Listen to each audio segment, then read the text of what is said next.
दिल्ली की सियासत को हिला देने वाला हमला। राजधानी के सिविल लाइंस इलाके में जनसुनवाई के दौरान मुख्यमंत्री रेखा गुप्ता पर अचानक हमला होता है और अब इस हमले के पीछे की कहानी दिन ब दिन और पेचीदा होती जा रही है। क्या ये सिर्फ एक गुस्साए शख्स की हरकत थी या इसके पीछे कोई गहरी साजिश छिपी है?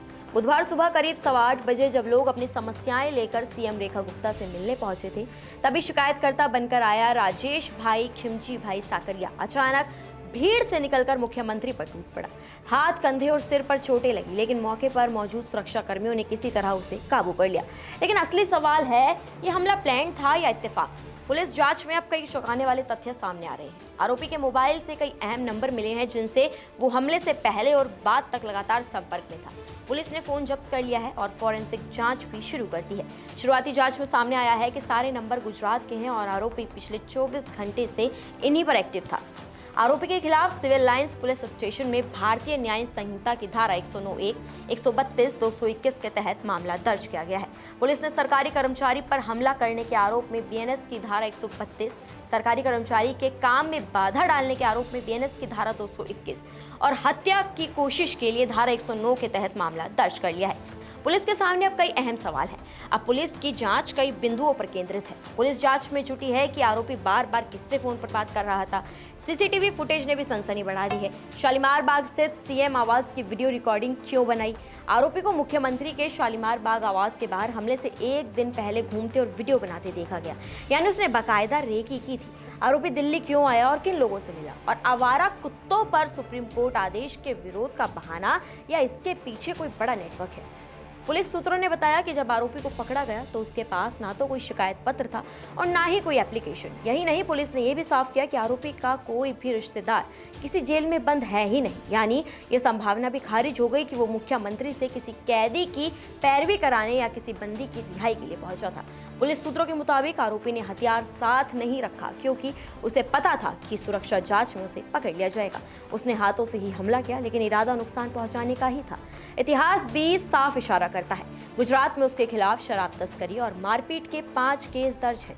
कुछ मामलों में वो पहले ही बरी हो चुका है। पेशे से वो ऑटो चालक है और शादीशुदा है, यानी आरोपी कोई साधारण शख्स नहीं है। 2 दिन से वो दिल्ली में रुका हुआ था और मंगलवार को सीएम आवास भी गया था, जहां उसे कैंप, ऑफिस और जन सुनवाई का समय बताया गया। अब आरोपी कहता है कि वो डॉग लवर है और सुप्रीम कोर्ट के आवारा कुत्तों पर आदेश से नाराज था।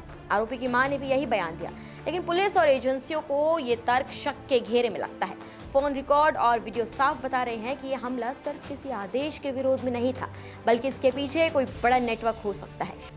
यही वजह है कि दिल्ली पुलिस, स्पेशल सेल और इंटेलिजेंस ब्यूरो तीनों मिलकर पूछताछ कर रही है। आरोपी का अयोध्या से भी कनेक्शन मिला है और वो पहले बंदरों की सुरक्षा को लेकर भूख हड़ताल पर बैठ चुका है।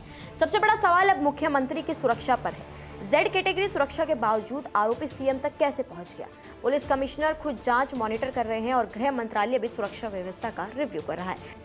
हमले के बाद मुख्यमंत्री रेखा गुप्ता ने ट्वीट किया, कहा, आज सुबह जनसुनवाई के दौरान मेरे ऊपर हुआ हमला केवल मेरे ऊपर नहीं बल्कि दिल्ली की सेवा और जनता की भलाई के हमारे संकल्प पर किया गया एक कायराना प्रयास है।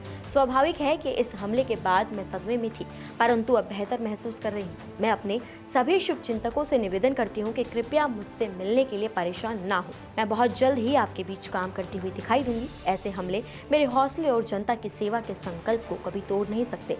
अब मैं पहले से कहीं अधिक ऊर्जा और समर्पण के साथ आपके बीच रहूंगी। जन सुनवाई और जनता की समस्याओं का समाधान पहले की तरह ही गंभीरता और प्रतिबद्धता के साथ जारी रहेगा।